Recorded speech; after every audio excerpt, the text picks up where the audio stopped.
Assalamualaikum warahmatullahi wabarakatuh. Selamat ketemu lagi bersama Bapak Yudi Hasim Mahmud SPD. Dalam hal ini kita akan membahas tentang pertemuan pertama, yaitu mata pelajaran sejarah Indonesia di bab yang ke-1. Baik, pada bab ini kita akan membahas tentang konsep dasar sejarah.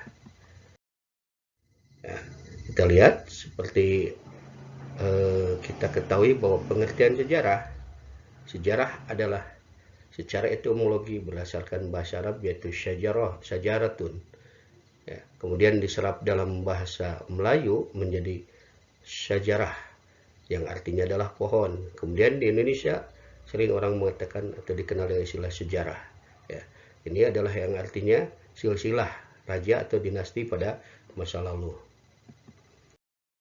Kemudian ada pengertian sejarah menurut para ahli, bahwa sejarah menurut Herodotus, sejarah tidak berkembang dan bergerak lurus dengan pasti, melainkan seperti bergerak melingkar yang tinggi rendahnya disebabkan oleh keadaan manusia itu sendiri. Ya, itu menurut Herodotus. Kemudian menurut Ibnu Khaldun, sejarah adalah catatan tentang manusia dan peradabannya dengan seluruh proses perubahan secara nyata dan dengan segala sebab akibatnya. Kemudian kita lihat lagi pengertian sejarah menurut Sartono Kartodirjo. Sejarah dibatasi oleh dua hal, sejarah dalam arti objektif dan subjektif. Sejarah objektif menunjukkan pada peristiwa atau kejadian itu sendiri. Secara subjektif, sejarah yang telah dituliskan oleh sejarawan. Kemudian menurut Muhammad Yamin, sejarah adalah ilmu pengetahuan yang disusun atas hasil penyelidikan dari berbagai peristiwa yang dapat dibuktikan kebenarannya. Jadi dalam beberapa hal ini kita ketahui bahwa sejarah ini begitu banyak pengertiannya dan kita harus mengerti bagian pemahamannya. Ya, jadi jika kita disimpulkan, sejarah adalah ilmu pengetahuan yang mempelajari berbagai peristiwa atau kejadian yang terjadi dalam kehidupan manusia pada masa lalu. Ya. Kemudian apa saja yang ada dalam sejarah konsep dasar saya sekarang? Ya, adalah konsep manusia, ruang, dan waktu dalam sejarah. Ada 3 unsur penting sejarah dalam peristiwa contoh peristiwa proklamasi kemerdekaan RI. 1, ya, manusia. Dalam proklamasi kita ketahui bahwa pelakunya adalah Soekarno dan Hatta, yaitu pembaca teks proklamasi. Ya. Kemudian 2, ruang, di mana ada tempat kejadian yang terjadi, yaitu Jalan Pegangsaan Timur nomor 56 Jakarta.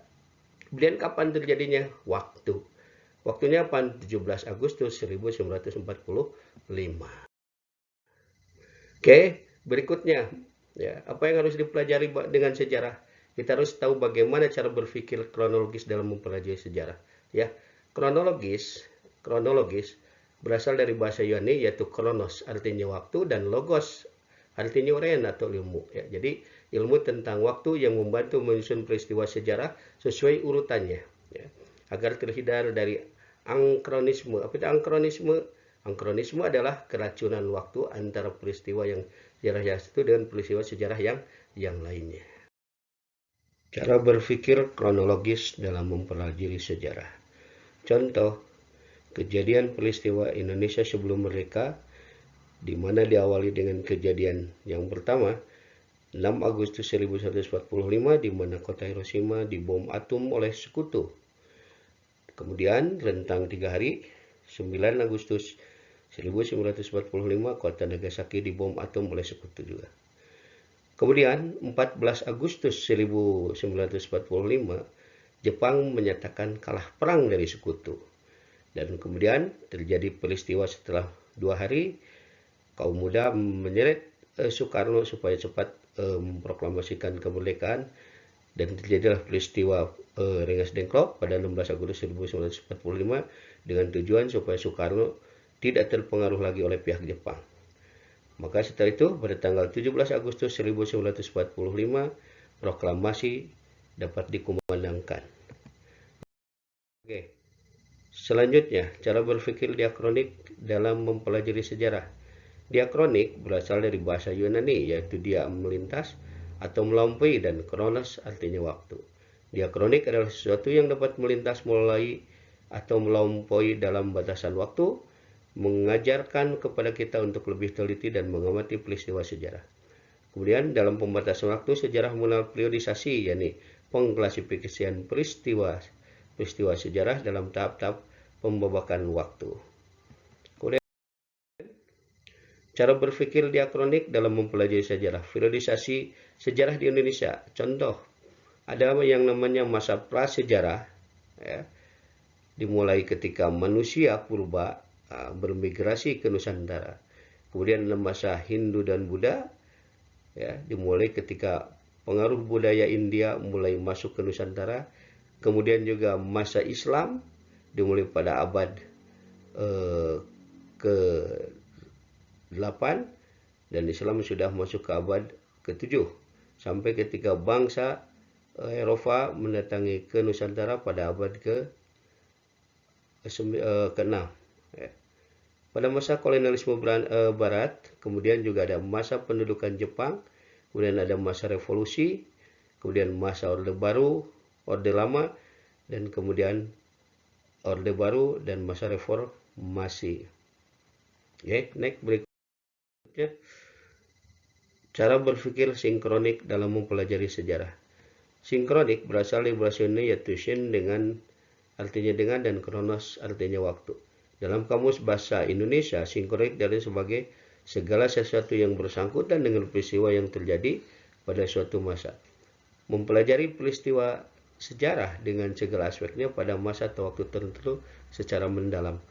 Kemudian kajian yang lebih menitik beratkan pada penelitian gejala-gejala yang meluas dari sebuah peristiwa terjadi pada waktu yang terbatas. Ya. Kemudian ada perbedaan berpikir sinkronik dan diakronik. Sinkronik itu penulisannya melebar dalam ruang. Ya. Kemudian diakronik penulisannya memanjang dalam waktu. Konsep perubahan dan berkelanjutan dalam sejarah. Perubahan adalah kejadian atau peristiwa yang membuat perbedaan berlangsung secara zigzag. Ya. Kemudian berkelanjutan sesuatu keadaan yang telah berlangsung lama berlangsung secara garis lurus. Ya. Jadi berkelanjutan itu lurus, kemudian perubahan itu zigzag. Ya. Oke, itu saja yang bisa saya sampaikan untuk materi sekarang. Salam jas merah, jangan lupakan sejarah, jadilah generasi yang cerdas. Wassalamualaikum warahmatullahi wabarakatuh.